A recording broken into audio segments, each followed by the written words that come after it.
So now, Thomas, ready to talk Falcon and the Winter Soldier episode 2? Yeah. Okay, guys, spoilers for Falcon and the Winter Soldier episode 2. I thought about doing non-spoiler reviews, but I don't want to, so we're just going to do spoiler reviews. So Thomas, first immediate reactions to episode 2 of Falcon and the Winter Soldier. I'm really enjoying this show. I think this is definitely an improvement on the already great first episode. I did really enjoy seeing Bucky and Falcon together. And a standout for me was John Walker as the fake Captain America. He was really great in it. And yeah, he was definitely not the direction I thought the character was going to go in, but definitely a welcome one. Yeah, I loved Bucky and Sam's chemistry in this. It was so good. They Anthony Mackie and Sebastian Stan just seem like they have such a good rapport and are able to bounce off of each other so well. That any scene they are in together is entertaining. Like the therapy scene worked so well. Just because of their ability to bounce off of each other. Also, one thing that I've been noticing with these, so the opening scene of this episode with John Walker alone in his high school locker room with, I'm presuming, his wife or girlfriend. A scene like that would have been cut out if this was a film. Yeah. But with these Disney Plus shows so far, if you look at the screen time between Wanda and Agatha Harkness in WandaVision, I think Wanda had a bit more, but it was fair. Agatha Harkness had her fair share of screen time. Yeah. And I think John Walker is going to be getting the same thing. With these Disney Plus shows, because they aren't restricted to a 2 to 3 hour runtime per film, it's giving us time to have some time with the villains and to get to know the villains, assuming John Walker is supposed to be the villain, which, sticking with comics, I believe he is going to be. I think that the Flag Smashers are going to turn out to be the good guys, and John Walker is going to end up being the villain of the show. That is just me, because we also got mention of the Power Broker, and we don't know who the Power Broker is yet, but in the comics there are big ties between John Walker and the Power Broker, and them scheming and stuff. Also, Battlestar, it was fun to see Battlestar, character in the comics, sidekick of U.S. Agent, which is John Walker's character in the comics. So lots of fun comic references. The one that I was very, very excited about was seeing Isaiah Bradley, because his grandson that he was living with is the Patriot, a member of the Young Avengers. I think we're getting it, guys. It makes me so excited. We're getting Kate Bishop in the Hawkeye show. We already got Wiccan and Speed in WandaVision. We have, and I've been saying for a while, the Patriot's going to get introduced in Falcon and Winter Soldier, and it looks like we're getting them. Cassie Lang has already been introduced as a teenager in Avengers Endgame. I think we're getting Young Avengers, guys, and it makes me so happy. But yeah, it's definitely very interesting. It was fun to see. Crap! Why am I forgetting her name? Enfys Nest from Solo, Erin Kellyman. It was fun to see Erin Kellyman show up in this as Carly Morgenthau, I think was her name. I know it was Carly. No. But yeah, no, that we got more fleshed out with the Flag Smashers. I just think these shows work so well in the MCU just because of how much they're able to flesh out everything. Yeah. But moving along, let's just start off. So what did you think of that opening scene with John Walker? And what do you think of the character of John Walker as a whole throughout this episode? Yeah, weirdly they made him quite likable, which was not the way I thought he was going to go. There was a few moments where he did sort of go a bit darker. But as a whole, he was definitely not portrayed as a villain throughout the episode. Whether he will continue this sort of journey later on, he might go to be the villain, as you say. But yeah, I think, as you said, he was really developed and fleshed out in especially the opening scene, which we wouldn't have gotten, but we did get it, and it really did add to his character. Yeah, for sure. The other interesting thing that I pointed out to you before we got started with the show was that when there was the fight scene on top of the trucks, which was really well done, like amazingly choreographed.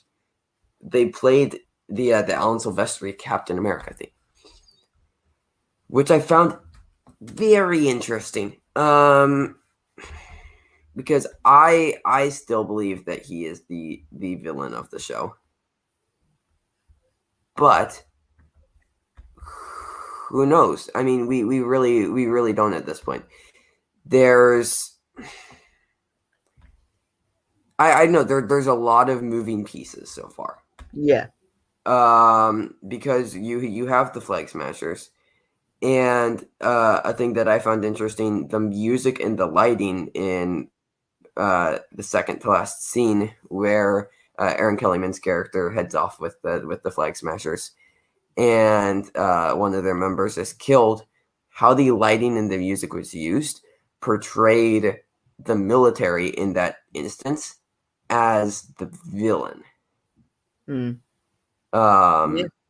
In that scene, which is interesting because, I mean, John Walker says himself, like, we are the military. We are, so I know it's a very interesting direction that they are taking it. With everything, like I said, there's so much going on, but let's focus on Bucky's arc now throughout this film, or a film, not episode, TV show. What did you think of Bucky in this?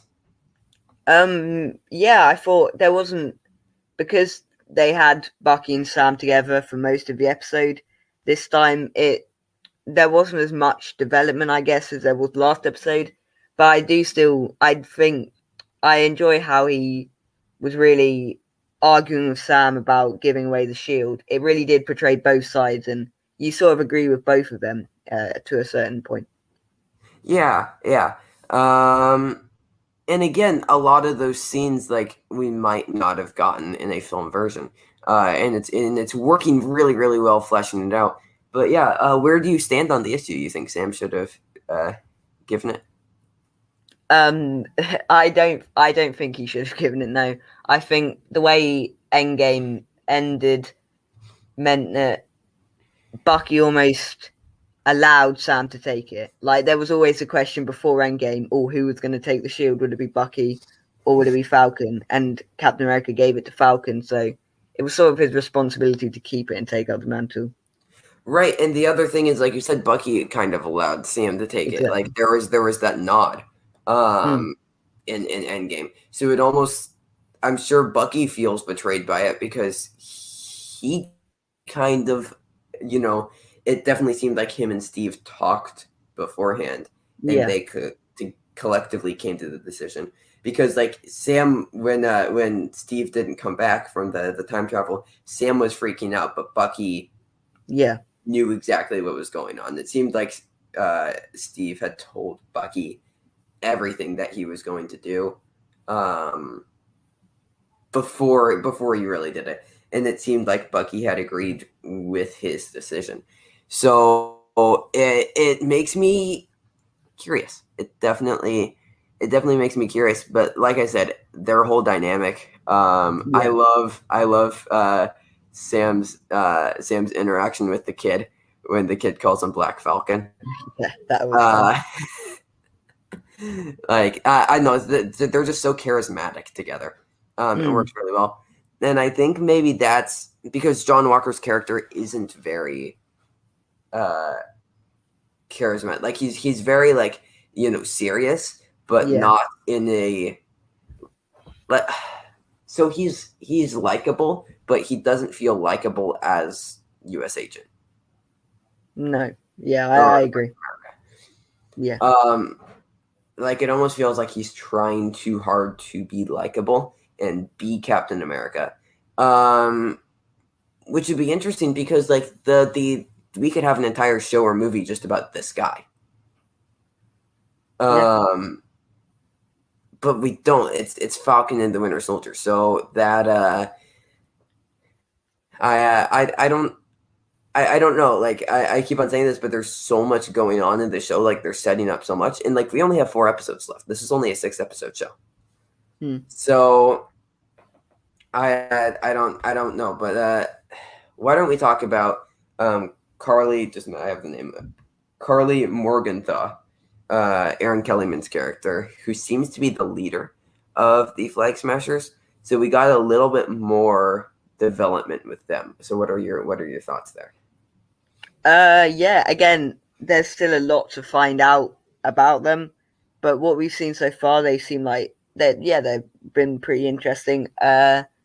She's someone who, at first glance, you wouldn't expect to be the leader, which I think was a nice subversion. You think, oh, but then you realize she's the leader, and that's pretty good. And her dynamic, I guess, with the guy who dies at the end. I don't think we really got too much context as to who he was. I don't remember. But yeah, I enjoyed her. I enjoyed her in this, and interested to see where she goes. Yeah, and I think that scene, like, just there, even without saying much, that their acting said a lot about what the loss meant. Also, the second time within the past couple of years, she's been this surprisingly the leader of an organization with Enfys Nest and Solo. Yeah. But no, I'm interested to see where it goes. Like I said, it almost seemed like they were portraying them as like the good guys at the end of the episode. So I really don't know. I'm curious to see where the alliances fall between all of the characters. Also, that they are all super soldiers because we don't know. We know it came from this power broker. We don't know who the power broker is. My theory right now is it's Zemo, but we don't know, and we don't know how many more super soldiers there are. But speaking of more super soldiers, we got to meet Isaiah Bradley, who, as I mentioned, setting up is his grandson being the Patriot. But what did you think of the character of Isaiah Bradley? Because I thought he was very, very well done. Yeah, I totally agree. I think he was very well done, and he was someone who, again, not a comic book fan, so I don't really know him as a character. So coming from an outside perspective, he was pretty well established, and I thought he was acted, but I'm not too sure who he's portrayed by. But I thought that actor did a great job playing him. Just Carl Lumbly. Carl Lumbly. Okay. He's in Doctor Sleep, I believe. Okay. He Oh played yeah. Dick Halloran. Yeah. Yeah. But no, I thought that they immediately set up and established that character. So in the comics, they tested how the characters in the comics is they tested the super soldier serum on black men before they got their candidate from the military. So when it killed most of them, but Isaiah Bradley was the only one to survive. And then once it worked on him, then they did it with Steve, which definitely, if they go that route, puts not a great light on Howard Stark and Dr. Abraham Erskine. But I'm curious to see if they go that route because I think it's definitely it definitely works for the times we are in, and it would definitely be a very powerful story. And how his grandson Eli Bradley, who the Patriot, I think I said Isaiah Bradley the third, which is wrong, but no, Eli Bradley. So he got some of the super soldier blood in him from his grandfather. So he isn't like to the level, but he has some of those genes, I guess you could say. But I mentioned Zemo. what do you think? Why do you think Sam wanted to go see Zemo in Berlin? I think probably just because he is one of the characters that he knows, and we've seen how Zemo works. We've seen what he did in Civil War, and he could play an important part in discovering or knowing. He could already know about the Flag Smashers. I think his introduction was a little over the top and a little dramatic, but it was still fun to see him again. Yeah. Did you catch the Star Wars Easter egg with that scene? No. He's in cell 2187. Oh, okay. Which is Leia's cell and then also Finn's stormtrooper number. So, yeah, a fun little Easter egg there. I saw it was like he's 2187. I was like, that's in German, but I know that. But yeah, overall though, final anything else you want to add? Any theories for next week's episode? Also, I'm sad that Red Wing got destroyed. I would like to add, it's odd that we still haven't seen Sharon Carter. I said this even last episode.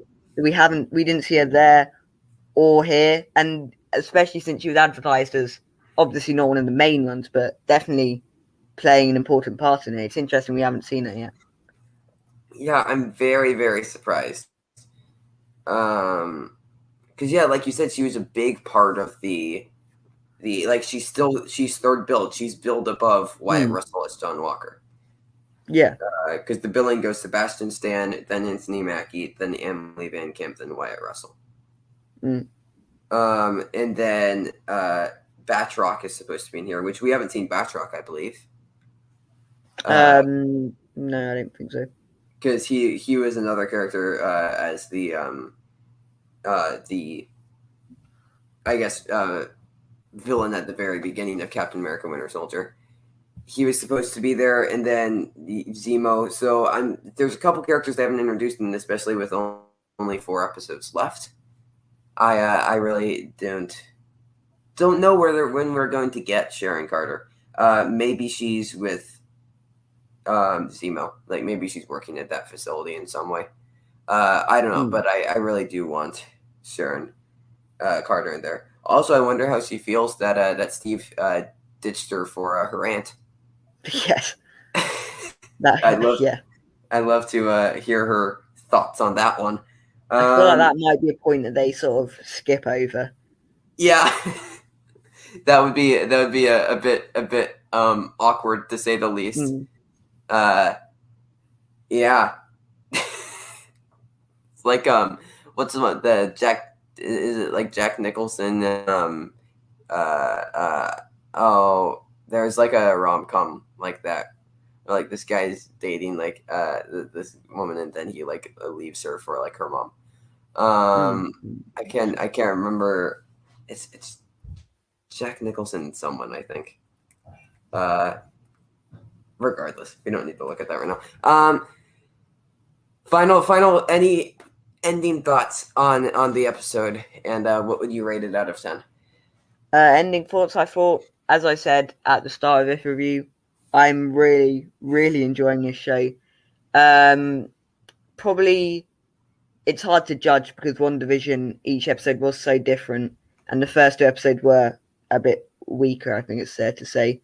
But I am enjoying this more than WandaVision up to this episode. But yeah, it would be very interesting to see where it goes, and I'd probably give this, I'd say an 8.5 out of 10. 8.5. There's still a lot to go. There's still 4 episodes, but yeah, it'll be interesting to see.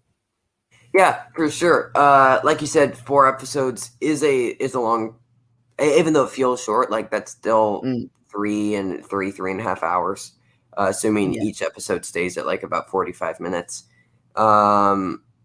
So I'm curious to see where they go. There's a lot of characters that are already introduced that are very interesting.